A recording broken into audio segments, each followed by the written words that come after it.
There is nothing that you could say right now to unite America. The people need suffering. I'm talking about no trucks on the road because we can't transport goods. I'm talking about no goddamn gas and oil flowing to these gas stations. We need it bad in America for us to be united. That's the only way it's going to work, for us to finally unite. Because at this point, it's a wrap. The Democrats and the Republicans are so far apart, have become so far apart on their ideals and their beliefs. It's fucking ridiculous. You got the feminists over here as well. You got the LGBTQ as well. It's so much going on that the people are so damn divided. We have a plethora of weak people in America, right? I know you've heard the quote before that hard times create strong men create good times create weak men, and weak men create hard times. We got a bunch of weak men right now, and the hard times are coming. I promise you. I can guarantee it. Right? So let's go back to the early 1900s when we had our last batch of hard men created. That was the Great Depression. Then after the Great Depression, which was 25% unemployment. So imagine 1 in every 4 people not having a job. That's insane. But you got the Great Depression, then you got World War I, then you got World War II. Like, they go through a series of decades where they just going through it. Those are hardened men. Those are tough men, you know, and they created the good times that we were able to experience in America from the mid 1900s and on. Now, what am I talking about? The mid 1900s. That is when America came out of World War II as a dominant superpower. Economically, we were in great standing. We were able to go into these other war-torn nations, plant our roots, help them out with the construction of it. When I say plant our roots, I'm talking about create industry in those countries. So we were able to build business in those countries and bring it back to United States.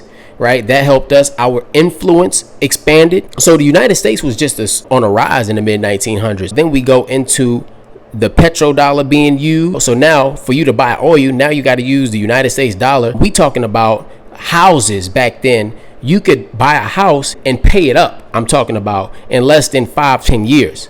Right now we got 15-year mortgages. We got 30-year mortgages. Now I'm hearing about a 40-year mortgage. It's getting crazy out here. Cars. You could buy cars in the mid 1900s for a few $100s. I'm telling you, times have changed. Average new vehicle is costing somewhere around like $50K or something like that now.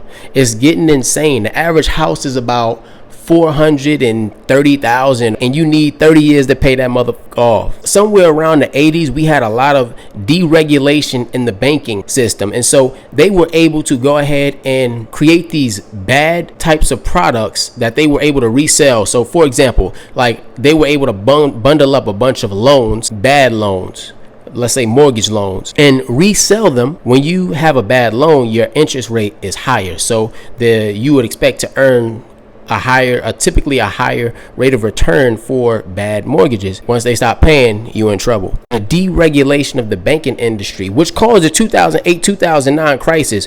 All of this is good times. A lot of money being made. We were so privileged that we were able to have a feminist movement where that destroyed the family. I'll tell you that. I'm talking about women doing what the fuck they want. Then you got the hippie movement in the 60s, right? You got people goddamn sex, drugs, and doing whatever you want to do. Right? So you got the people are so spoiled at this point, they doing what they want. These people who are strong men. When I say strong men, I'm talking about men and women, because they had to go through so much during this time. When I talk about the Great Depressions and the First and Second World War, they had to go through a lot. And then you got the drug wave of the 80s that came through, ravaged and destroyed communities. Like when people are in a great financial situation, they fuck shit up. Ushering into the 2000s, shout out Obama. He put the LGBTQ on the map. I'm telling you, when he got there, first day in office, second day, whatever it was, that motherfucker passed laws for them. And now we have a movement so big within the LGBTQ community, you can't stop it at this point. And now they after our children. I'm bringing all of this up to say that all of these different radical ideas and radical movements and radical things that happen in the United States put us in a position to where we have become weak. When you give a kid candy, give them what they want all the time, they become spoiled. They become a brat.